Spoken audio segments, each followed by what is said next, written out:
This is an update on making the pinion gears for the Lycomobile. I started out with a piece of 4140 bar stock, about 16 inches long.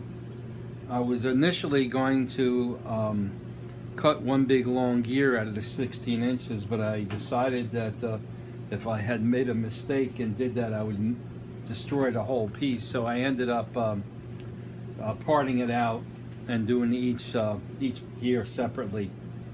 This way, if there was any mistakes, I would only ruin one gear and not all of them. It takes a little more time, but it's definitely worth it. So these are the blanks right here. I parted it out. Here's one in here. This one I'm about ready to face it off to get the right length. These were done already. What I first did was I first did a rough cut on the OD. Maybe left about 30-40 thousandths bigger than what I need. Center drilled it, bored it, so it's the right bore to put the bushing in, and the bushings fit tight. They got to be pressed in with a little Loctite. I'm going to be using some blue Loctite. I can just barely get it in, and then it starts to tighten up. So they're all three of them are done right now. Actually, that one's done. This one's done here. I have to just face it off. So once I do that, once I face this one off, then I have the three. Then I'm going to turn it on a center, and I have that right here. I have a mandrel, which is this, and I'll end up putting the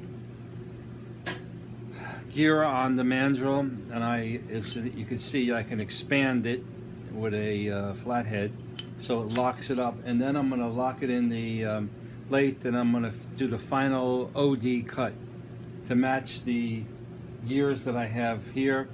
These are 1.776 inches in diameter. This one's about 180, 1.8. So I'm going to do the final cut on all four gears, and then I'll have the right size.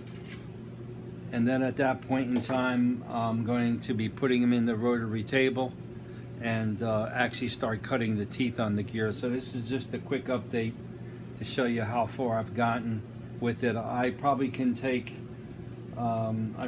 manage to get one of these done in about a half an hour. As far as what you see here, that's about a half an hour's worth of work once I set up and decided the best way to do it.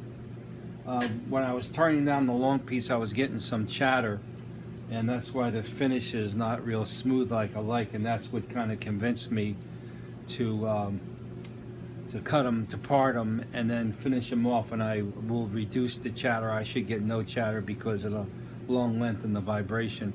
You can see right here I have a boring bar in place.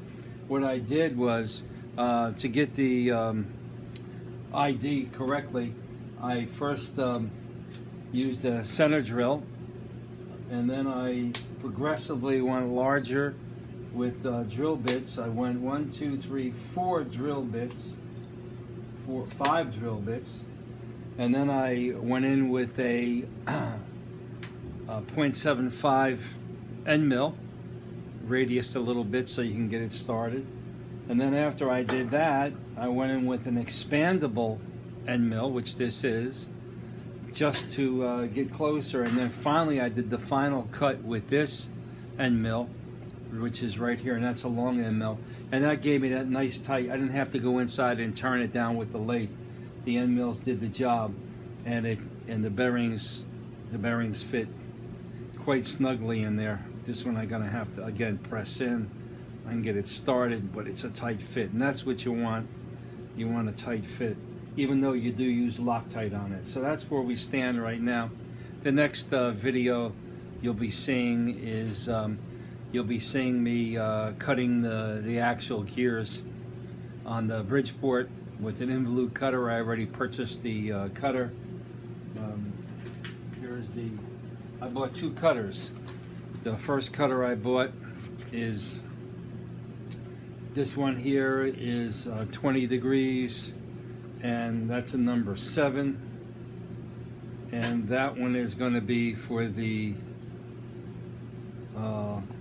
I believe for the small gear. Let me look at it. It tells you on it. And these were expensive cutters. These were $70 a cutter. And then the next cutter is going to be for the large gear. And that one I'm not going to make right away because I did get the large gears from Model Works. This one here is this is 14 to 16 teeth. I'll be cutting 16 teeth. So this is the cutter I'm going to be using for the small gear. And this is the cutter I'll be using this for the large gear. But at this point in time, I'm not going to make a large gear. The ones I have in there are fine. So, but I did get the cutter anyway in case I have to. So the next step you'll see me setting up on the rotary table and getting ready to cut the gears. I'm gonna see how many passes I have to make. I would like to be able to make, let's put this so you can see me. I'd like to be able to make maybe 3 passes altogether in cutting these gears. So we'll see how it goes. My first attempt would be to do an easy cut and then see what kind of how easily the Bridgeport cuts and handles it, and then I could decide on how deep each cut can be so I can minimize the number of cuts. So that's where we stand right now. I have a little bit of work to do here to get this gear length the right length. The length is 1.659 in length. That matches the gears that I got from Model Works. And as you can see, the lengths do match. All 3 are the same right at this point in time. The 4th one will be done. And I have to still put this on the lathe, and the one that's bad that I talked about earlier, it's over here someplace. I'm gonna chuck it up and I'm gonna turn it down and see if it's cast iron or if it's steel. I don't know what it is right now. I thought it was supposed to be steel, but I won't know until I put it on and turn it down, because the difference is, as you know, when you turn down steel, you get chips like this, and when you turn down cast iron, you get flakes.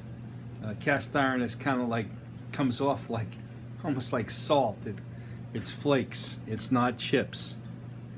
These are all chips, but cast iron is quite obvious when you turn cast iron down. It's kind of like grains of sand that come off of it, as compared to you getting chips here. You can see some of the chips, they're pretty long.